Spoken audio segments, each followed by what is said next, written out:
Bismillahirrahmanirrahim. Assalamualaikum warahmatullahi wabarakatuh. Ya, apa kabar anak-anakku? Ya, kita bertemu lagi di pelajaran bahasa Indonesia. Ya, kali ini kita akan belajar tentang kebahasaan teks prosedur. Ya, kita bisa perhatikan Pak Wawan akan tampilkan share.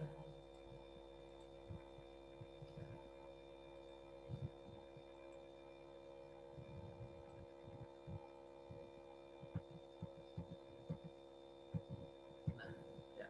Sebelumnya kita telah belajar tentang struktur dan kebahasaan. Maaf, tentang struktur teks prosedur. Hari ini kita akan belajar tentang kebahasaan teks prosedur. Nah, pada teks prosedur ada beberapa kebahasaan yang muncul yang akan kita pelajari. Yang pertama, ini ada kalimat tanya, kalimat perintah, dan kalimat berita. Apa itu kalimat tanya? Kalimat tanya adalah kalimat yang digunakan untuk menanyakan sesuatu. Tapi pada teks prosedur, kalimat tanya ini digunakan tidak untuk bertanya sebenarnya, tapi digunakan untuk menggali informasi daripada pembaca. Nah, kalimat tanya pada teks prosedur itu kalimat tanya yang tidak memerlukan jawaban. Nah, jadi tidak perlu dijawab sebenarnya. Nah, kalimat tanya seperti ini namanya kalimat tanya retoris. Kalimat tanya yang tidak butuh jawaban. Contohnya seperti apa? Nah, ini dulu sudah ditampilkan gambar teks prosedur tentang insomnia. Nah, ini kan pada teks tersebut pada bagian tujuan itu ada kalimat tanya begini. Anda mengalami insomnia, nah, itu ada kalimat seperti itu. Nah, kalimat ini sebenarnya tidak perlu dijawab. Nah, ini kalimat tanya yang tidak memerlukan jawaban. Bagian ini ada pada pendahuluan. Kemudian, ini contoh yang lain. Ini ada kalimat tanya yang kedua. Apakah kamu sudah mengetahui cara mencuci tangan yang baik dan benar? Nah, ini ada kalimat tanya juga dan ini pun tidak perlu dijawab. Nah, kalimat tanya ini namanya kalimat tanya retoris, tidak perlu dijawab. Nah, kemudian yang kedua ada kalimat perintah. Kalimat perintah itu adalah kalimat yang menyuruh orang lain untuk melakukan sesuatu. Nah, ciri daripada kalimat perintah itu menggunakan partikel lah dan partikel kan. Nah, partikel lah dan partikel kan. Nih, contoh. Mainkan angklung sambil berdiri agar hasil permainan lebih baik. Mainkan. Nah, akhiran kan di sini ini membentuk kata kerja perintah. Mainkan. Contoh yang kedua, basahilah tangan hingga pergelangan dengan air yang mengalir. Basahilah. Nah, akhiran lah di sini ini menunjukkan perintah. Perintah agar tangan dibasahi. Nah, ini adalah kalimat perintah. Yang ketiga ada kalimat berita. Apa itu kalimat berita? Kalimat berita adalah kalimat yang memberikan informasi, tidak menanyakan dan juga tidak memberikan. Contohnya seperti apa? Nenek moyang kita mewariskan resep tradisional untuk penderita insomnia. Nah, kalimat ini tidak menanyakan, kalimat ini tidak memberitahu, kalimat ini hanya menginformasikan. Kalimat yang menginformasikan namanya kalimat berita. Angklung merupakan warisan seni tradisional Indonesia. Ini pun adalah contoh kalimat berita. Ini jenis-jenis kalimat ini muncul pada teks prosedur. Kemudian kita lanjut lagi, ada penggunaan bentuk pasif. Penggunaan bentuk pasif ini juga muncul pada teks prosedur. Nah, bagian ini digunakan pada bagian langkah-langkah. Ini contoh ada kalimat pasif begini. Anda sebaiknya menekan tombol keyboard dengan lembut. Kemudian kalimat aktif ini bisa kita rubah menjadi kalimat pasif. Tombol keyboard sebaiknya ditekan dengan lembut. Ini adalah contoh kalimat pasif. Nah, pada kalimat Anda sebaiknya menekan tombol keyboard dengan lembut, ini susunan kalimatnya adalah Anda itu subjek, sebaiknya menekan itu predikat, tombol keyboard itu objek, dengan lembut itu keterangan. Nah, kalimat ini bisa kita balik menjadi kalimat pasif. Dengan cara apa? Dengan cara objeknya dirubah menjadi subjek pada kalimat pasif, tombol keyboard sebaiknya ditekan. Nah, ini kata kerja pasif karena menekan itu aktif, ditekan itu pasif. Nah, tombol keyboard sebaiknya ditekan dengan lembut. Nah, ini keterangan ini sama. Karena apa? Keterangan itu bisa ditekan di mana saja. Tetap di belakang juga boleh. Sebaiknya ditekan andanya kok hilang. Ya, andanya itu bisa kita lesapkan atau bisa kita hilangkan. Itu seperti itu. Bentuk-bentuk kalimat pasif ini sering muncul pada teks prosedur. Kemudian ciri yang ketiga itu ada penggunaan kata ganti. Ada penggunaan kata ganti. Seperti telah kita ketahui, kata ganti itu kan ada kata ganti orang pertama, orang kedua, dan orang ketiga. Nah, pada teks prosedur itu muncul beberapa kata ganti seperti Anda, kamu, kita, kami. Nah, ini kita balik lagi ke contoh yang awal. Anda mengalami insomnia. Anda ini adalah kata ganti orang kedua. Kemudian contoh yang lain, apakah kamu mengetahui cara mencuci tangan yang baik dan benar? Nah, kamu ini adalah contoh orang kedua.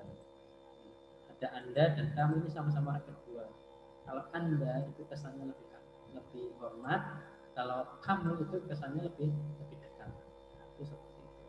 Jadi kata-kata ini muncul pada bagian tujuan pada teks prosedur.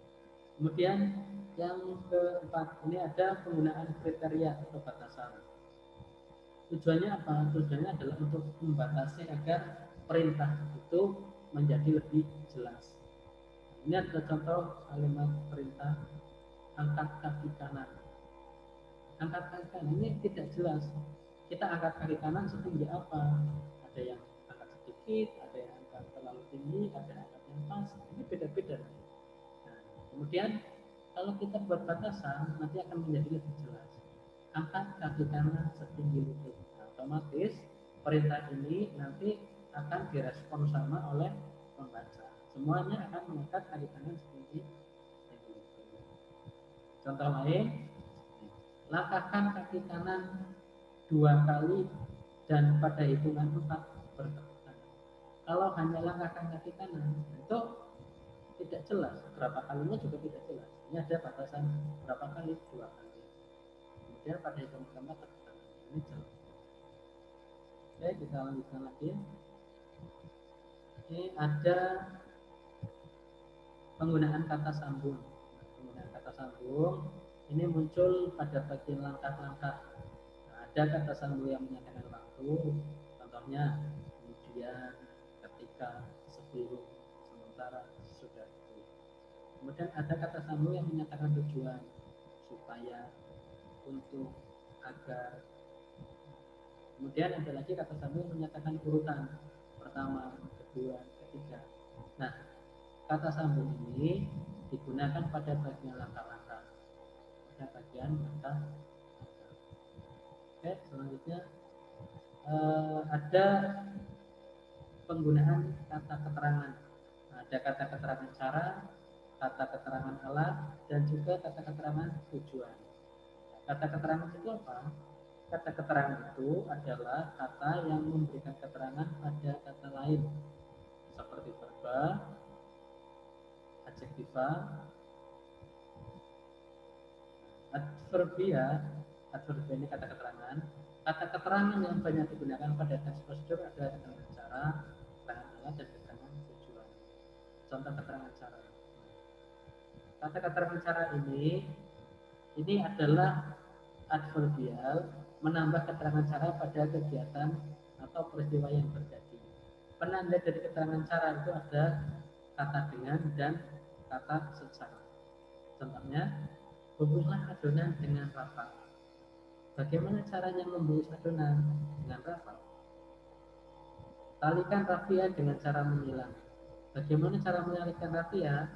Dengan cara menyilang. Minum cairan tanpa diaduk. Ini caranya gimana nih? Tanpa diaduk. Bunyikan secara serentak semua benda. Ini keterangan cara. Ada kata dengan dan kata secara. Kemudian ada keterangan alat.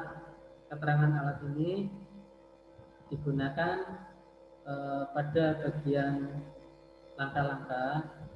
Ini menunjukkan alat. Nah, ini penanda katanya yaitu kata dengan, kemudian diikuti alatnya. Kemudian kata menggunakan ataupun kombinasi dari keduanya dengan menggunakan. Contohnya, para penebang kayu itu menebang pohon dengan gergaji mesin.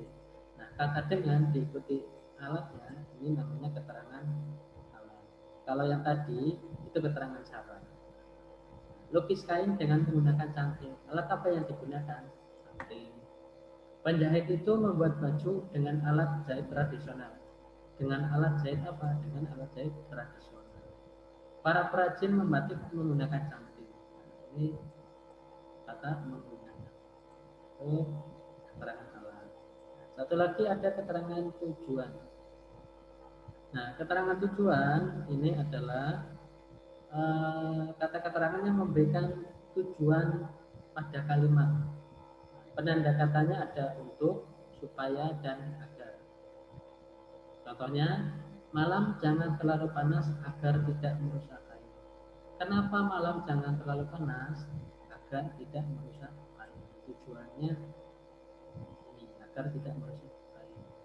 Nah, selain ketiga kata keterangan tadi, ini juga ada keterangan derajat atau kuantitas. Apa itu keterangan derajat atau kuantitas? Adalah menunjukkan keseringan. Menunjukkan keseringan. Contohnya, setelah dicelup, angkat kain secepatnya. Nah, ini menunjukkan caranya. Angkat kain secepatnya. Kemudian, contoh yang lain, setidaknya tanaman dipupuk sebulan sekali. Nah, ini sebulan sekali menunjukkan keseringan. Ulangi gerakan selama 3 kali. Nah, 3 kali ini juga menunjukkan keseringan. Oke, selain itu juga ada keterangan syarat. Keterangan syarat ini adalah keterangan yang menunjukkan syarat terjadinya peristiwa. Kata keterangan syarat ditunjukkan dengan kata jika. Jika gula terlalu banyak akan cepat gosong. Nah, kata keterangan syarat ini penanda katanya adalah kata jika.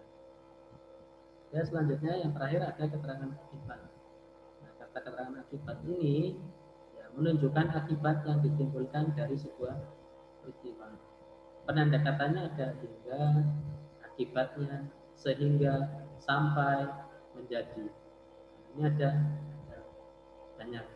Nah, contohnya apa? Goreng adonan hingga kecoklatan. Ada kata hingga di sini. Ulangi kegiatan sampai bahan. Nah, ini ada contoh penanda kata keterangan akibat. Oke.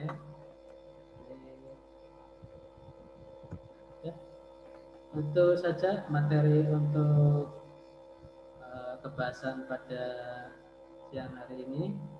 Pada hari ini semoga bisa dicermati dengan baik. Kalau ada pertanyaan bisa WA ke Pak Wawan.